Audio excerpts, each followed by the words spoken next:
समाचार जो निरंतर क्षेत्र में मैं भ्रमण करता रहता हूं और दिखाता रहता हूं कि कौन सा कार्य अपने क्षेत्र में हो रहा है और कौन सी ज्यादा से ज्यादा उपलब्धियां हमारे क्षेत्र में आ रही हैं। इसी बीच में एंटी करप्शन कोर के राष्ट्रीय अध्यक्ष हमारे सामने बैठे हुए हैं, कमलेश ओझा जी, जो यह अपने परिचय के मोहताज नहीं है। जो भी पीड़ित होता है वह इनसे मिलने आता है और उसका यह निष्कर्ष भी करते हैं, उस व्यक्ति के बारे में भी सोचते हैं। यही जिंदगी है। इन्होंने अपने पद का कभी दुरुपयोग नहीं किया, यह हम नहीं कह रहे हैं, यह लोग कहते हैं, क्योंकि हमारे कहने पे लोग उंगलियां उठाते हैं कि आप ही कहते हैं। मैं पारदर्शिता दिखाता हूं और आप लोगों के समक्ष दिखा रहा हूं। यह मैं वीडियो आप लोगों तक भेज रहा हूं और देखने के बाद अगर आप लोगों में इंसानियत होगी तो लाइक और सब्सक्राइब अवश्य कीजिएगा कि जो ऐसे ऐसे जगहों पर मैं पहुंच करके कवरेज करता हूं और आप लोगों तक हर एक वीडियो को मैं दिखाता हूं। आइए हम मिलाते हैं आप लोगों को और दिखाते हैं कमलेश ओझा जी के बातों से, आप लोग को उनके विचारों से अवगत कराते हैं। सर, अपना नाम बताइए। मेरा नाम पंडित कमलेश ओझा है जी। आप किस पद पे हैं? मैं anti corruption core ACC India का राष्ट्रीय अध्यक्ष और संस्थापक दोनों हूँ। जी सर, आपको जो उपलब्धियां मिली हैं इस गोरखपुर जिला में, और आप तो वैसे ही राष्ट्रीय अध्यक्ष जी हैं, लेकिन मैं जिला की इस नाते बात कर रहा हूं क्योंकि उसी जिले का मैं भी हूं, और जो अपने जिले में उपलब्धियां मिलती हैं हर एक नई चीज, तो बड़ी खुशी होती है। एक मन में इच्छा जगती है कि हमारे क्षेत्र में ऐसा चीज आया है। जो आपको आज मिला है वह क्या मिला है, हमारे दर्शकों को बताएं आप। देखिए, पहले तो आपके चैनल को हमारा बहुत बहुत धन्यवाद है। जी। भारत सरकार ने और उत्तर प्रदेश सरकार ने anti corruption core of India के कार्यों को देखते हुए मेरा जो डिमांड था, मांग था उनसे, जी। आज हम मांग तो बहुत पहले से करते आ रहे हैं, विगत कई वर्षों से, लेकिन 2019 में हमारे ओजस्वी मुख्यमंत्री जी ने भ्रष्टाचार उन्मूलन के लिए पुलिस बल दिया पूरे उत्तर प्रदेश में, और जब मिला तब से मैं और कार्य तेज कर दिया। आज के समय में पीएमओ ऑफिस से मेरे पास एक लेटर आया। पीएमओ ऑफिस यानी प्रधानमंत्री कार्यालय से लेटर आया कि आपको सुरक्षा और प्रोटोकॉल दोनों दिए जाएंगे। साफ उनका यह पत्र भी है जिस पर विशेष सचिव गृह उत्तर प्रदेश ने दर्शाया है, और पुलिस सामने दिखा दीजिए, क्योंकि मैं पारदर्शिता दिखाता हूं और कुछ लोगों का यह कहना है कि आप ऐसे ही दिखा देते हैं। पुलिस महानिदेशक महोदय का भी है जी। अब पुलिस महानिरीक्षक महोदय ने जी उत्तर प्रदेश में समस्त आयुक्त महोदय को, नीचे कर लीजिए सर, वरिष्ठ पुलिस अधीक्षक महोदय को और पुलिस अधीक्षक महोदय को उन्होंने पत्र लिखा है 29/4/2025 को जी कि अग्रेतर कार्रवाई सुनिश्चित की जाए। जी। यानी इनको जांच के बाद, जांच तो हमारी सरकार ने करवा ली है जी। यह पत्र भी लगा है जांच में कि जांच लगा हुआ, किसी अधिकारी को जांच कराने की आख्या की जरूरत नहीं है जी। उन्होंने साफ निर्देश दिया है कि संगठन के राष्ट्रीय अध्यक्ष को सुरक्षा तथा प्रोटोकॉल देने हेतु तो अग्रेतर कार्रवाई सुनिश्चित की जाए। इससे मेरे संगठन का, ओजस्वी मुख्यमंत्री जी और ओजस्वी प्रधानमंत्री जी का जो उद्देश्य है कि धरातल से हम भ्रष्टाचार को समाप्त करेंगे, जीरो टॉलरेंस भ्रष्टाचार कर देंगे, उसके लिए हमारा संगठन कटिबद्ध है, वचनबद्ध है और उस पर अग्रसर है।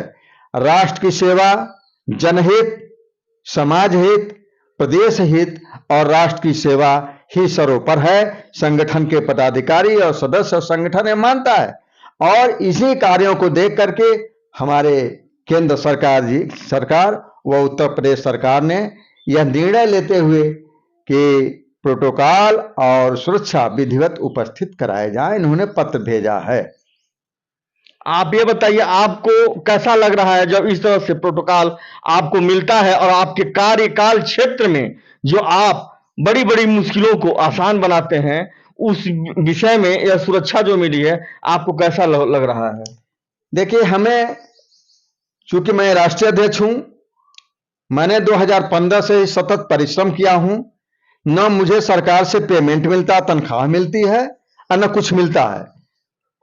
मैं अपना समय देता हूं, मैं अपना पैसा खर्च करता हूं, और भ्रष्टाचार जहां भी होता है मुझे मालूम होता है तो मैं जांच भी करवाता हूं, जाकर देखता भी हूं, और आवेदन के माध्यम से या आपके चैनलों के माध्यम से मैं शासन प्रशासन के उच्च अधिकारियों को हमेशा इंगित करता रहता हूं कि हाँ, यह भ्रष्टाचार हो रहा है, इस पर प्रतिबंध लगाया जाए और संगठन को आदेश दिए जाएं, अधिकार भी दिए जाए। मैंने अभिलेखों की जांच के लिए भी मांगा है कि अब यह रिश्वत को लेना देना यह कोई भ्रष्टाचार नहीं है। जितना इससे ज्यादा भ्रष्टाचार विभागीय अभिलेखों में जो भ्रष्टाचार छिपा है, वही ज्यादा भ्रष्टाचार है, जिसको बार बार केंद्र सरकार और मैं प्रदेश सरकार से मांग भी किया हूं, मांग भी करता हूं कि अगर मुझे उस अभिलेखों की जांच की अधिकार दिए जाए, उसके साक्ष्यों के आधार पर मैं जो संस्तुति करके देता हूं उस पर शासन के प्रशासन में बने अधिकारी अविलंब कार्रवाई करें, तो मेरा मानना है कि भ्रष्टाचार कम हो जाएगा। इसी को देखते हुए केंद्र सरकार ने भ्रष्टाचार पर केंद्रीय विजिलेंस को सौंप दिया है कि इनकी जांच की जाए और इनसे संपर्क डायरेक्ट किया जाए, तब उस पर कार्रवाई की जाए। यह सरकार ने बहुत बड़ी उपलब्धि मेरे कार्यों को देख करके, संगठन के हमारे पदाधिकारियों को कार्यों को देख करके उन्होंने बहुत बड़ा, यह एक तोहफे के मूल्य अनुसार है, तोहफा जैसे मिलता है, सरकार ने मुझे तोहफे के तौर पर इन्होंने दिया है कि यह उम्मीद करके दिया है कि यह संगठन, यह राष्ट्रीय अध्यक्ष या पदाधिकारी जरूर जीरो टॉलरेंस भ्रष्टाचार धरातल से समाप्त करेंगे, और मेरा मानना है कि मैं जरूर समाप्त करूंगा। जो अधिकार बाकी हैं वो भी अधिकार मुझे देंगे, धीरे धीरे सारे अधिकार देंगे, और जब मिल जाएगा तो मेरा मानना है कि बहुत जल्द मैं कदम से कदम शासन प्रशासन के मिला करके और मैं इस जीरो टॉलरेंस भ्रष्टाचार को धरातल से समाप्त कर दूंगा। जी सर, मेरा यह आपसे पूछना है, संक्षिप्त में बताइएगा कि आपने कितने ऐसे जो चीजें हैं जो भ्रष्टाचारियों को आपने सलाखों के पीछे भेजा है? देखिए, मैं गिनती तो नहीं है, लेकिन मैं अधिकांश मैंने भ्रष्टाचारियों को सलाखे पर भेजा हूं। मैं भ्रष्टाचारियों पर मुकदमा करवाया हूं, और मैं भ्रष्टाचारियों किसी विभाग के लिए जहां मिलता है, मैंने शासन प्रशासन को अनेक माध्यमों से उनको इंगित भी किया हूं कार्रवाई की, तत्काल इस पर कार्रवाई की जाए, और इंगित करते हुए मैं अधिकार भी मांगा हूं। जैसे मैंने अभी बताया कि मैं केंद्र सरकार से, उत्तर प्रदेश सरकार से मैं मांग रहा हूं कि अभिलेखों की जांच मुझे अधिकार दें, और देने के बाद अगर उस पर सत्यापन मिलता है तो मेरे संस्तुति पर, मेरे लेटर पैड के संस्तुति पर उस पर कार्रवाई सुनिश्चित करें। दूसरा, मैंने और भी केंद्र सरकार ने मुझे दिया है, मेरी मांग थी ज्ञापन में कि रेलवे में भी वीआईपी टिकट निर्धारण सुविधा लिखा है, माननीय अमित शाह जी के मंत्रालय से गया हुआ है, और मैंने टोल टैक्स के लिए भी लिखा है, राष्ट्रीय राजमार्ग के लिए उस पर संभवतः काफी मिला भी है। और तीसरा मैंने लिखा है कि केंद्र से लेकर प्रत्येक प्रदेशों की राष्ट्रीय राजधानी में मुझे आवास और सुविधा और कार्यालय भी दिए जाएं, उस पर भी गृह मंत्रालय द्वारा माननीय अमित शाह जी के अधीनस्थ जो भी अधिकारी हैं, इन्होंने तीनों विभागों को लिखा है, जिसका भी पत्र मुझे प्राप्त हो चुका है। तो सरकार मुझे दे भी रही है, धीरे धीरे और देगी, लेकिन मैं यह मानता हूं कि मेरे संगठन और मेरे पदाधिकारी निस्वार्थ भाव से, राष्ट्र हित के भाव से, प्रदेश हित के भाव से, जनहित और समाज हित के भाव से सदैव कार्य करते हैं और करते रहेंगे। जी सर, मैं एक चीज और पूछना चाहता हूं, जो हमारे दर्शक हमारे चैनल के माध्यम से देख रहे हैं और आए दिन यह भ्रष्टाचार पनप रहा है, इसके विषय में आप क्या सुझाव देना चाहते हैं? जो लोग इस चैनल को देख रहे हैं, कैसे लोग इस तरह से बचेंगे जो भ्रष्टाचारियों को पनपने से पहले ही आप तक यह सूचित करेंगे? संगठन बहुत पहले भी, आज भी 3, 4, 5 नंबर अपील के तौर पर सबसे व्हाट्सएप पर और सब पर डालता है कि जिनके पास जो भी समस्या हो और समाधान नहीं हो पाता है, गरीब हो, अमीर हो, जो भी हो, जी अगर समाधान नहीं होता, भ्रष्टाचार की श्रेणी में आता है, तो मुझसे या मेरे संगठन के पदाधिकारियों से संपर्क करें और उसके साथ लेकर के मिलें और मैं उसका निवारण करूंगा। मैं अधिकारियों से भी कहता हूं कि निवारण होना चाहिए।